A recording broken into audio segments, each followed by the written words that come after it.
Hey, this is Mark Moore, aka Tuxedo Mark, at various places on the internet. It's 1:03 p.m. according to a computer clock on Friday, January 9, 2015. And I want to talk to you about Betty and Veronica number 274. Just got today. First thing that I noticed, the title change. Archie's Girls, Betty and Veronica. That was the name of the previous volume of Betty and Veronica, which ran from like 1950 or 50 something, I guess, until 1987, at which point it was rebooted as Betty and Veronica. But they reinstituted the old title for this one issue, I guess. I don't know. Anyway, on the back and and here it still says Betty and Veronica.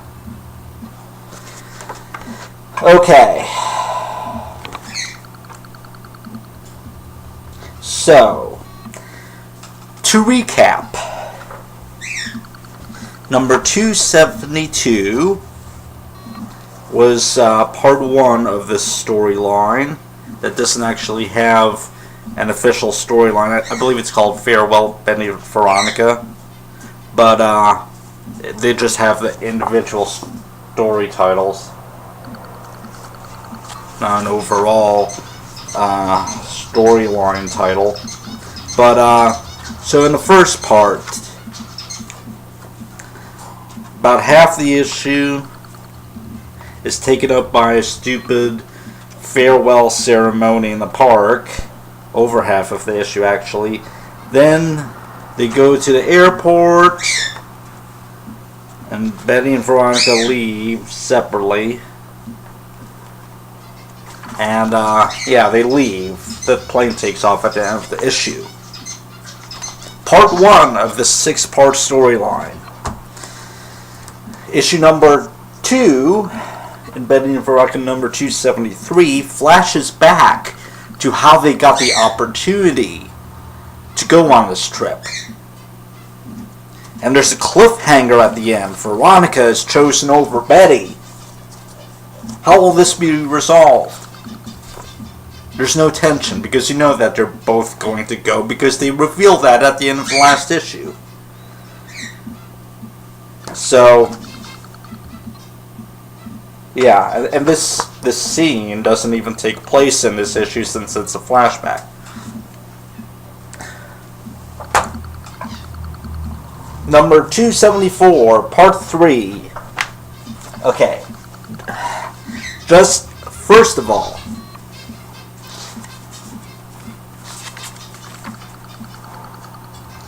this is Part 1. This is Part 2, which is a flashback that takes place before Part 1. But, at the end of the issue, it says, the end of Part 1. Now, this third issue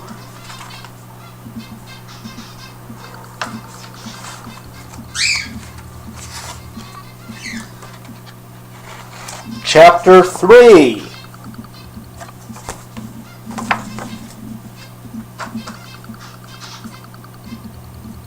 What the heck? And they can't even number these issues properly.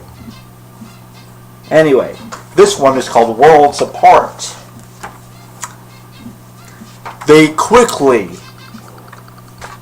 and I mean quickly, on the first panel, or first 2 panels, I guess, technically, they resolve the cliffhanger from the previous issue. Mr. Lodge puts up the money. He matches the school board's money to be able to send Betty on the trip too.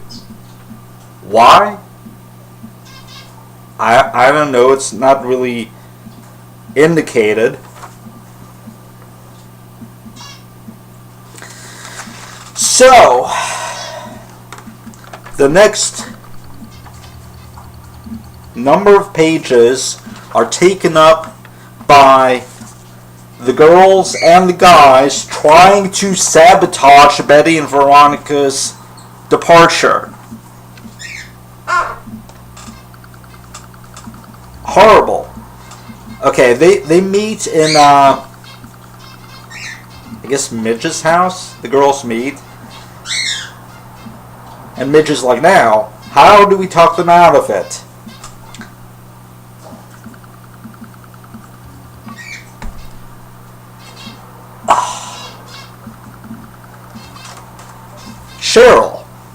Cheryl Blossom is the only one that says anything that makes any sense. Why? It's less competition for the guys. Let them go. Bon voyage, I say. Okay. Cheryl wants them gone for completely selfish reasons. I get that, okay? But at least she's honest about it. She's completely open about it. She doesn't want to sabotage it out of some kind of idea, as Midge says, but we'll be losing them for 25% of high school. Think about it. What will Riverdale be like without Veronica and Betty? Of course, Cheryl doesn't give a crap, as you can see.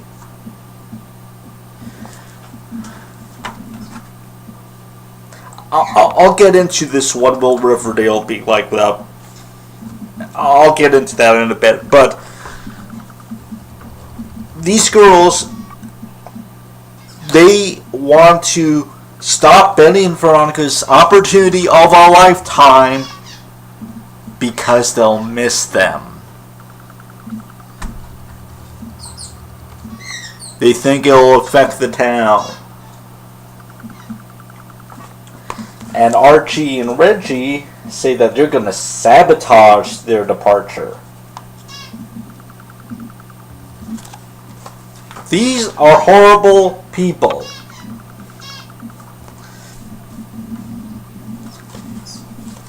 Cheryl...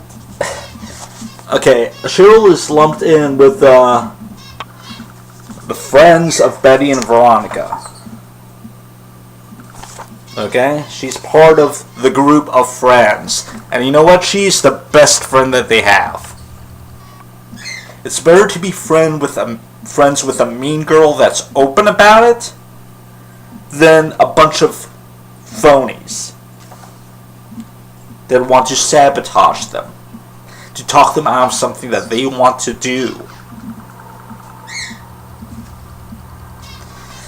So the plan amounts to Archie and Reggie texting fake messages, supposedly from the airline and from, their families that are going to put them up, canceling it. They don't fall for it at all. They pick up on it right away. So that whole thing amounted to nothing. So then they're on their way to the airport, and Victory International Airport. Okay. Victory International, whatever. So they go there. Everyone says, surprised and stuff. Moose is the only one that is holding a sign related to Riverdale losing Betty and Veronica. But this whole plan, this whole plan was pointless. Cheryl's the only one that's happy to see them leave. Now, okay, here's a major problem with this story. These first 8 pages are completely unnecessary, because not only do they wrap up the cliffhanger really quickly from the end of the previous issue, but then they tread over the same ground of the airport scene, the farewell scene from the end of the first part. There's no mention about the ceremony in the park or anything like that. during which, by the way, there's no indication that anyone was trying to talk them out of leaving. They tried to talk them out of leaving only on their way to the airport. They're texting them while they're on their way to the airport. Okay, look at how Betty and Veronica leave at the end of part 1. They go through the gates separately on this page. First Betty, and then Veronica. And then everyone watches the plane take off, except Archie, I guess, on the final page. Look at how it's done in this issue.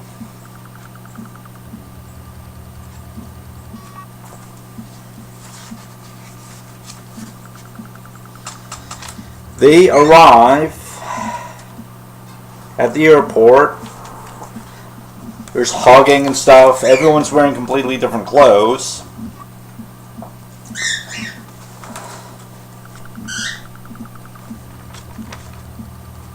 And everyone watches the flight leave outdoors. And of course, I noticed Cheryl's wearing green instead of yellow like she had been originally. This completely contradicts part 1. Why even do that in the first place? Literally, the first 9 pages of this issue are completely pointless. All that they would have had to do was have Mr. Lodge put up the money at the end of part 2. And then they could have freed up these 9 pages to flesh out their stay in London. Yeah, they're in London. And they arrive at Heathrow Airport, and they go stay with their respective families. They're putting them up. Betty goes on a sightseeing tour.